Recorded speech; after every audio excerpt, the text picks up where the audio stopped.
Alright. Keep it going for my man CJ. Bring it back to that. So as he was saying, this is my very first time doing any type of stand-up comedy. So if I pass out, vomit, and jizz on myself, then you'll know exactly what's going on. Anybody here play the game Rock Band? Yeah, all right. So I used to love that game. I used to be like, yeah, bro, it's like we're in a real band, man. It's like jamming out. Until I stood outside the door of people playing Rock Band, and it was just this. I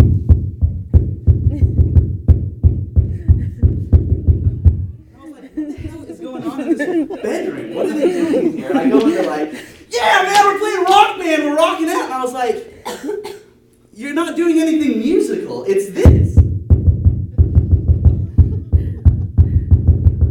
Obsessed with it, man. I mean, you get in that zone. You're playing the drums, you're playing guitar, and it's just like, I'm the Who, man. I'm rocking out. Oh man, and I was one of those guys that was on the expert mode of the drum set. You know, I was just banging out, just like, oh man, I could play the drums for real this time, man. I go play the drums. I'm like, wait, hold on a second. I could do this in the rock. Hold on. Oh shit, man, my friends. No. Quit Rock Band, you know, I can't do that shit anymore. Another game I think is pretty interesting is the game Catchphrase. Anybody ever played this game Catchphrase? It's if you're not familiar with it, it's kind of they condense it down to just a little device where a topic pops up and the buzzer starts going, it goes deep deep deep deep deep, and you have to say like Will Smith, and it's like. Independent. You can't say Will Smith. You have to say Independence Day, Pursuit of Happiness. You have to say the movies he's in, and then they guess. Progressively, the timer starts getting going. What happens with this game is people start screaming the name. So it's like Independence Day, Pursuit of Happiness, Will Smith, Bill Clinton, George Bush. And so it's like. How is that fun, just screaming names of topics? It's just like, and you know, people like to say that George Bush had a conspiracy with 9/11. I'm just convinced that there was a ticking thing going, beep, beep, beep, beep, beep, beep. And he's like, oh shit, Afghanistan, Iraq, just send them all, just send them all, just go. I can't handle this right now. Oh man. So, when I go to my parents' house, I don't live with my parents anymore. I do have to go sleep there on occasion. But when I do go there, thank you for the depression I have. But when I do go to sleep at my parents' house, our backyard is the front yard of an elementary school, and I hear these kids playing. And usually when I hear the kids playing at 8 in the goddamn morning when I'm sleeping. And, you know, sometimes I wake up and I think, oh shit, I remember when I was a kid, you know, it's nostalgic. And then it's really weird, you hear this scream, every once in a while you just hear this, ah! And I'm just like, what the hell is going on? And then I realize that the sound of kids playing is the sound of a man who's about to get married and realizes it all is going to come crashing down. And he's just like, oh my God. Oh, the kids, I'm going to have kids, and they're screaming, you know, ah! He just makes that sound, and then that's what happens. He leaves the bride at the altar, you know, that's the classic story.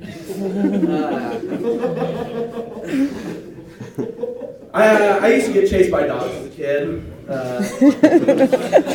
Probably the most traumatic experience of my life, and, you know, my mom would call the neighborhood the moms, you know, to say, you know, my son, he runs into your dogs and he gets scared. What do you think that we should do for him? Because, you know, he has to walk home from school and it's really hard for him.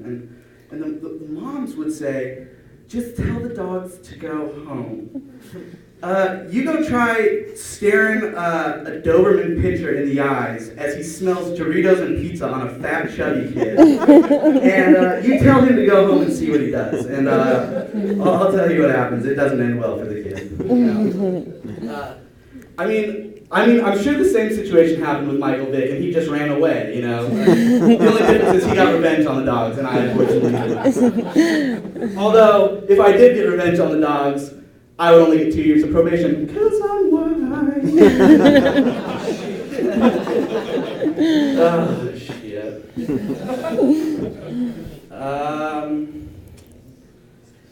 Anybody snowboarding here? Snowboarders? We got any snowboarders in the crowd? Skiers?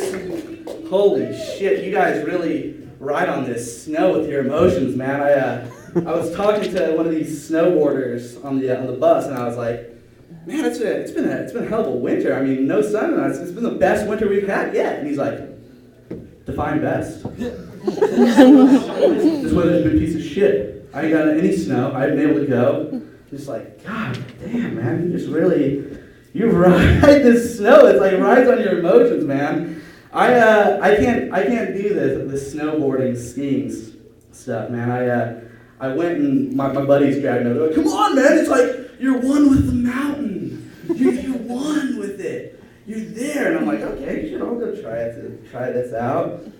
First time I get up there, it's go fall, go fall, go fall, go fall, go fall, go fall, go fall, down the whole entire effing mountain, non-stop.